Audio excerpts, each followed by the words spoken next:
After my son told me over the phone to look here and there in the Bible, I had a dream about Muhammad. Isaiah 32:2, where he says, Allah, the sun started up in. I was sleeping. I'm in front of someone. There was so much light coming off of his face, I couldn't see his face. And I was like, hello guys, you're welcome back. Stanford Pass. My Muslim brothers call me Abu Mujahid. I was born and raised into a Jewish family, conservative American Jewish family.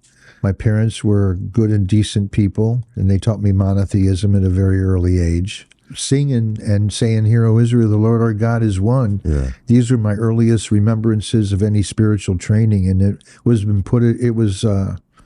our parents did it. They taught us early on about that there's only one God, and that religion is about character. I first heard about Islam a long time ago. When my children were small, someone gave me a Quran, and I never really looked at it. I put it on my shelf, and I don't even know what happened to it. And then after 9/11, I looked into that as well, and I was talking to my friends, and I said, Muslims couldn't have done this.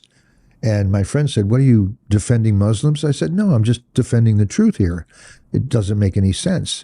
And 2009, I was living what I thought was the dream. I was retired. This was like my sundown years. This was my dream. My son called me and said, "Dad, I just want to let," he became Muslim before I did. He called me and he said, I advise you to take that big searchlight in your brain that you've been looking for all the things wrong and the things behind the headlines, and take a look at some of these passages in the Bible with the same scrutiny. Deuteronomy 18:18, John 16, and so on. They're more and more and more. Isaiah 32:2. If you look objectively at these things, it's like, there they are, if you don't have any filters on when you're looking at it. After my son told me over the phone to look here and there in the Bible, I had a dream about Muhammad. I was sleeping, and there was a noise that I would have to say was the loudest noise I ever heard in my life. I thought an airplane had crashed right outside my house. And I opened my eyes, and it was crickets. It was crickets. It was in my dream. It was in a consciousness. It was like something woke me up, like got my attention, like pay attention.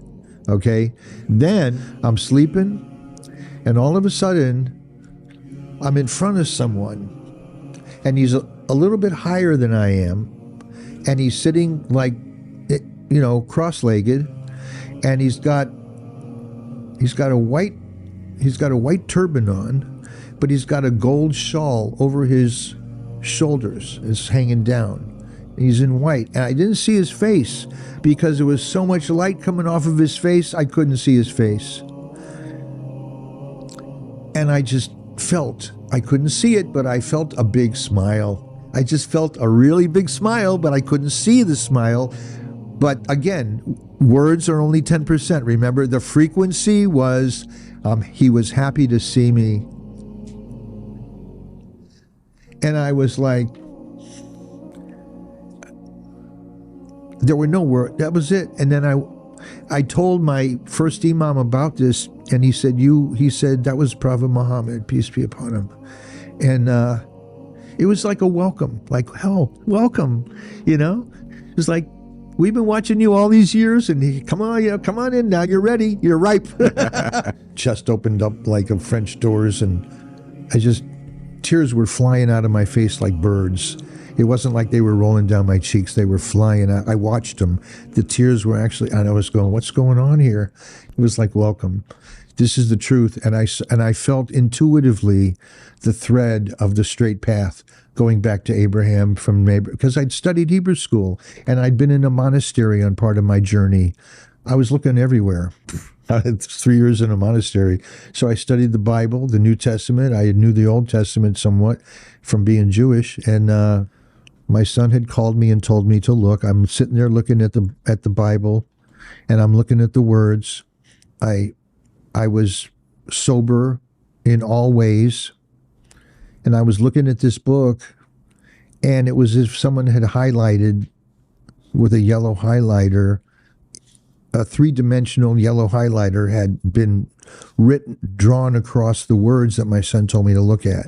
And they like came up off the page at me in 18:18 of Deuteronomy, where God says, I'm going to send a prophet like you, I'm going to put words in his mouth. And then in John 16, it says, someone's coming who's not going to say anything of himself. He's going to say what's given to him to say.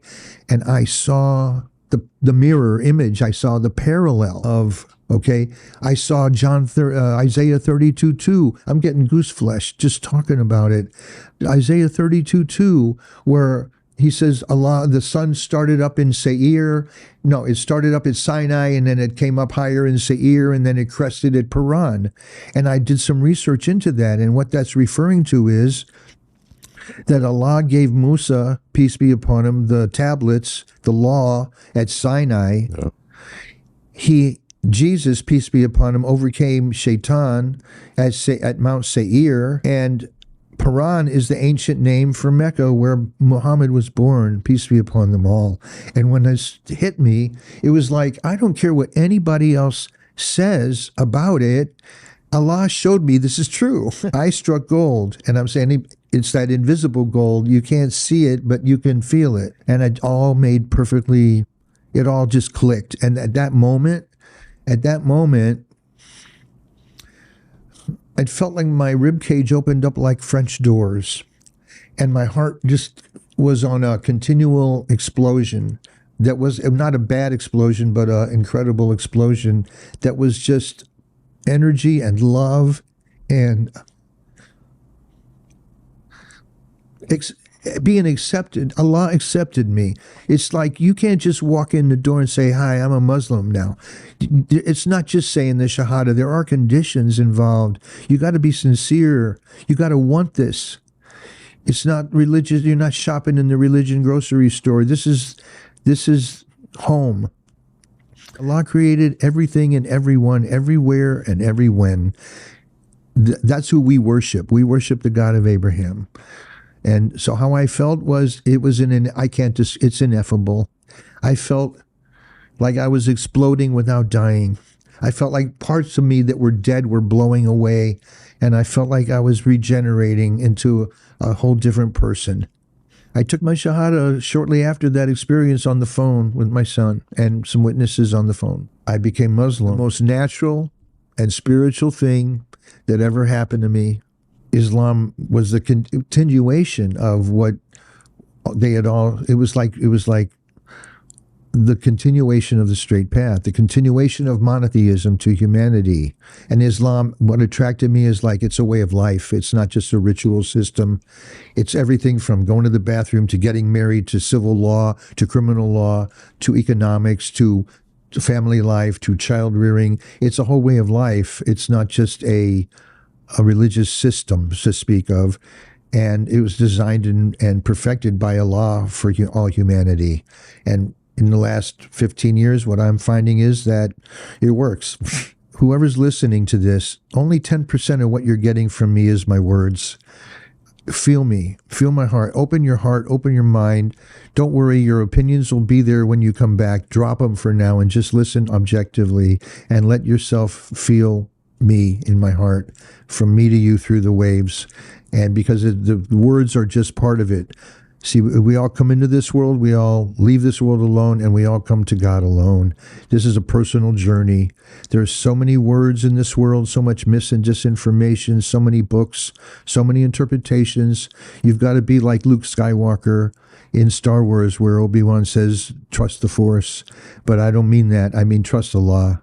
And then you have to go. Allah gave us intuition, which is a big part of what's missing right now in our world, is trusting our intuition.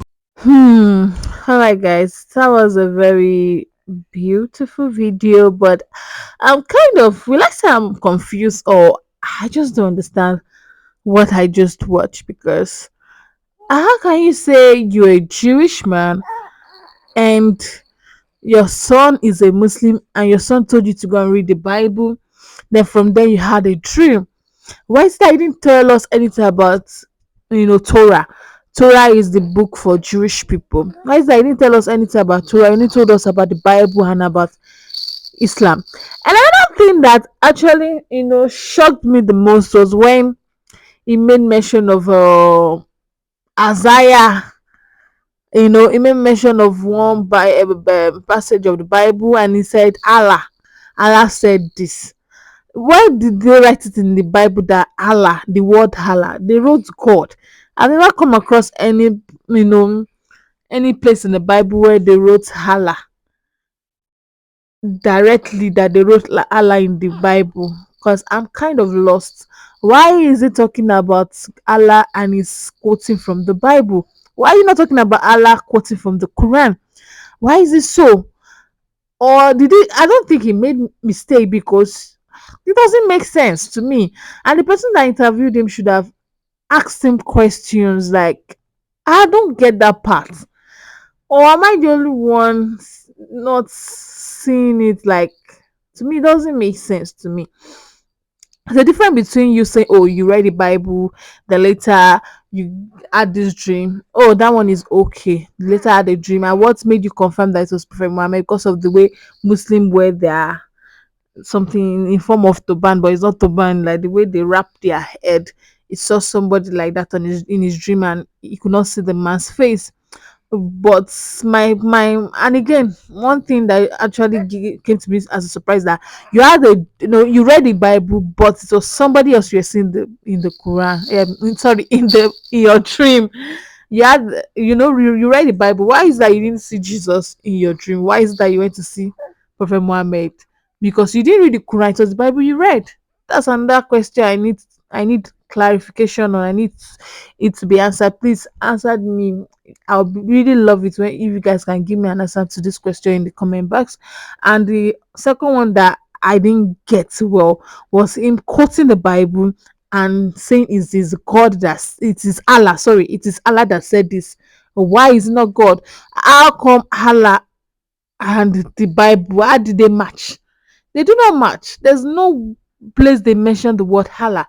Apart from that, every other story you said was cool for me. But why is that you didn't talk about the Torah? And are you sure the man was really a Jewish man? Because even though you are a Jewish man, at least you would have said something about your religion. Or well, I don't know. Apart from all that, it was a very beautiful story. I enjoyed everything. Well, but I was just surprised that he saw Prophet Muhammad in his dream after reading the Bible. But woo, things are happening. Like, well, they always say that all things are possible with God.